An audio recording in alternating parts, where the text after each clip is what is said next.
Tensions are rising in Ambernath after a heated dispute broke out between Tehsildar Amit Puri and local transporter Narendra Patil, with both sides accusing each other of illegal excavation, misuse of power, and extortion. According to the Ambernath Tehsil office, on 7th October, a dumper truck carrying minor minerals was stopped near T Circle for inspection. Officials reported that the vehicle's transport permit had expired, and when Revenue Officer Budhaji Hingol attempted to escort the truck, Shri Patil, along with Prasad Patil and Nitin Fulore, allegedly obstructed him, assaulted him, and instructed the driver to flee. An FIR was subsequently registered under multiple sections of the Indian Penal Code and the Land Revenue Act. Authorities have also connected this to an earlier case in Mojepel, where over 1,400 bras of soil was excavated illegally, and a sealed excavator was found missing from the site. Meanwhile, Narendra Patil has denied all allegations, claiming he runs a legitimate business with valid permits. He further alleges that Tehsildar Amit Puri demanded 5 lakh rupees per month as an illegal payment to allow his transport operations, and after he refused, his truck was intentionally targeted. Patil has also accused officials of harassment and bias, stating that other vehicles operating without valid permits were being ignored.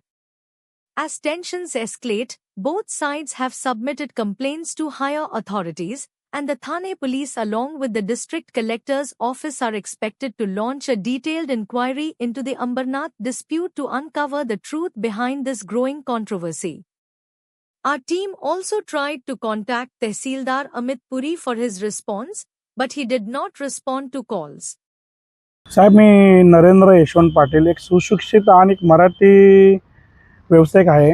माझ्याकडे कमीत कमी 70 ते 80 लोक कामं करत आहेत आणि त्यांचा परिवाराचा उदरनिर्वाह हे आमच्या कंपनीमध्ये होत असतो. तर त्या दिवशी अमित पुरी साहेब, तहसीलदार अमित पुरी साहेब यांनी रॉयल्टी असताना माझी गाडी अडवली होती अंबरनाथ बदलापूर हायवेला. तर माझ्या ड्रायव्हरने त्यांना रितसर रॉयल्टी दाखवली. तर मी तिथे गेलो तर साहेबांना विचारलं, साहेब आमच्याकडे रितसर रॉयल्टी आहे, तर तुम्ही गाडी का अडवता? तर ते बोलले, गाडी माझी पहिले अडवून ठेवली त्यांनी 15-20 मिनटं. माझ्या रॉयल्टीचा टायमिंग संपून दिला. नंतर ते बोललं रॉयल्टी इनव्हॅलिड आहे. तर साहेबांना मी बोललो, गाडी तुम्ही अडवून ठेवलेली आहे, तर इनव्हॅलिड होईच ना, व्हॅलिडची इनव्हॅलिड रॉयल्टी त्यांनी केली. नंतर बोलतं गाडी तहसीलदारला घ्या. म्हणजे साहेब गाडी तुमच्या मानाखातर मी तहसीलदारला घेतो, पण मला एक रायटिंगमध्ये लिहून द्या का मी तहसीलदारला घेऊ. बोलतं तुम्हाला काही शिकू नको, बोलतं गाडी तहसीलदारला घे.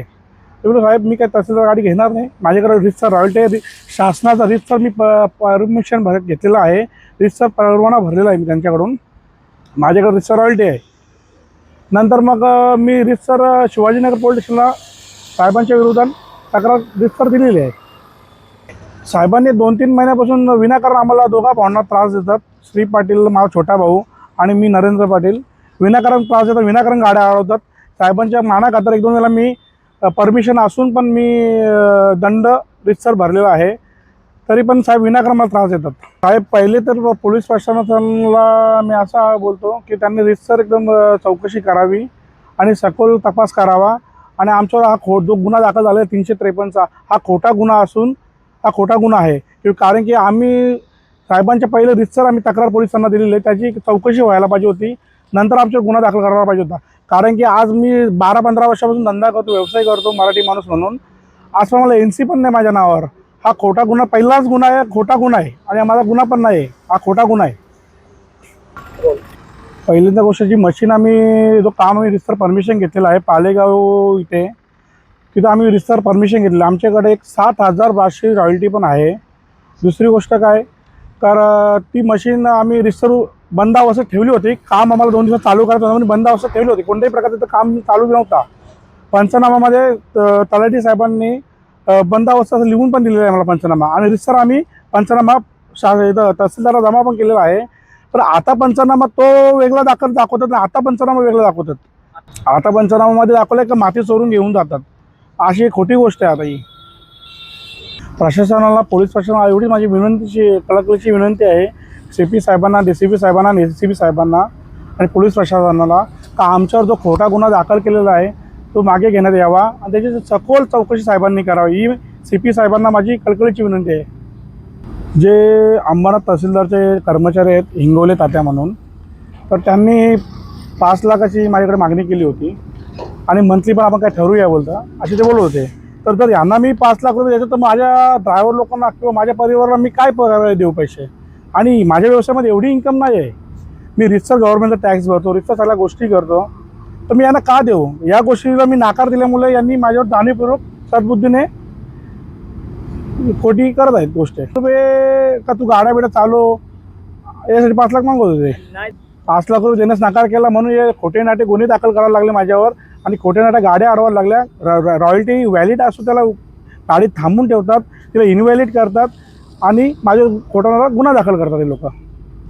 प्रशासनाला एवढंच आव्हान आहे माझा CP साहेबांना आणि कलेक्टर साहेबांना का तुम्ही सखोल या गोष्टी चौकशी करा, रितसरसाठी चौकशी करा आणि मला न्याय द्यावा. साहेबांना माझी तीच विनंती आहे कलेक्टर साहेबांना, हे साहेब पूर्ण अंबड आणि बदलापूरमध्ये कोणाकडे परमिट आहे आणि कोणत्या गाड्या किती चालतात आणि माझ्यावर काय कारवाई 2 महिन्यामध्ये माझीच काय, आणि कोणत्या गाडीला त्यांनी अडवून माझ्यासमोर गाड्या चालतात लोकांच्या त्या गाड्या अडवत नाही आणि मलाच का टार्गेट करतात ते समजून येत नाही अजूनपर्यंत. या प्रकार नक्कीच घडेल आता, कारण की जर तहसीलदार साहेब वारंवार मला त्रास देतील तर मला धंदा बंद करून मला 50 ते 60 लोकांचा उदरनिर्वाह माझ्याकडून बंद होऊन जाईल. याला जबाबदार फक्त तहसीलदार साहेब असतील.